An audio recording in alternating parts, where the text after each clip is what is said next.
The rise of Mobocracy in Yunus's time. On his first day in office on Wednesday, February 18, 2026, Home Minister Salahuddin Ahmed declared that mob culture would no longer be tolerated in Bangladesh. Earlier, he had sharply criticized the interim government after attacks on two major newspapers, saying, "We wanted democracy, but we got Mobocracy."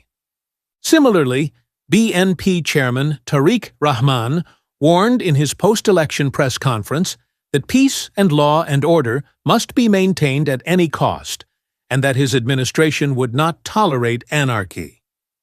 Intriguingly, after the 12th February election, mob activity appeared to vanish almost overnight. How Mobocracies Rise and Rule.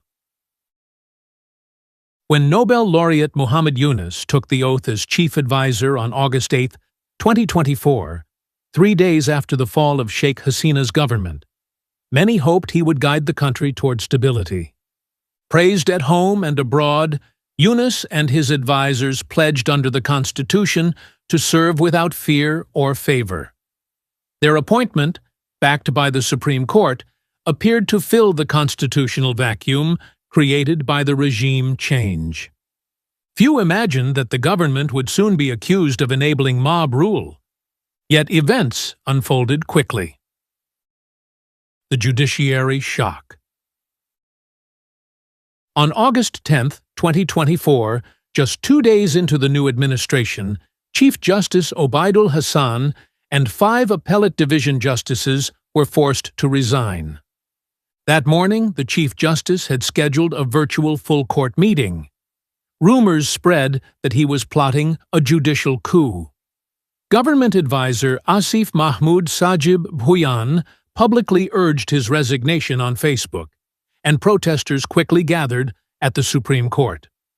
Although the meeting was postponed, demonstrations had already begun. The government did not stop protesters from surrounding the court. Later that day, law advisor Asif Nazrul told reporters that the Chief Justice should understand a resignation demand from a mass movement. By afternoon, the resignation was confirmed. 5 other justices stepped down the same day. The episode sent a chilling signal throughout the judiciary. Judges and magistrates reportedly felt vulnerable, and mob incidents soon spread to lower courts, where suspects and lawyers labeled pro-Awami League were frequently attacked. Mob violence spreads. Violence continued in the following months, sometimes in the name of the self-styled Tawhidi Janata. On February 5th, a crowd set fire to the historic residence of Sheikh Mujibur Rahman at Dhanmondi 32 after Hasina delivered a speech from exile in India calling on supporters to resist the interim government. For days, mobs demolished the damaged building while police stood by. The attack followed an online campaign urging its destruction.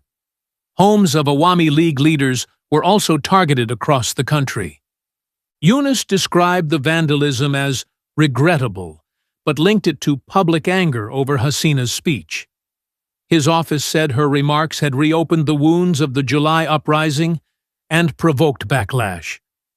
To critics, this moment marked the normalization of mob power. Political and media pressure. Under pressure from protests, the government later banned the Awami League's activities under anti-terrorism laws, barring it from the February election. On the 18th of December, mobs vandalized and burned the offices of the Daily Star and Protham Alo, after accusing them of being pro-India and pro-Hasina. 28 journalists were rescued after being trapped for hours on a rooftop, while security forces present at the scene reportedly did not intervene. Such incidents, repeated across the country, created a climate of fear. Public criticism diminished, and the government moved toward stronger consolidation of power. What is Mobocracy? Mobocracy is a system where crowds effectively shape political outcomes, often outside legal frameworks. Dictionaries define it as rule by a large, often angry group acting without respect for law or institutional authority.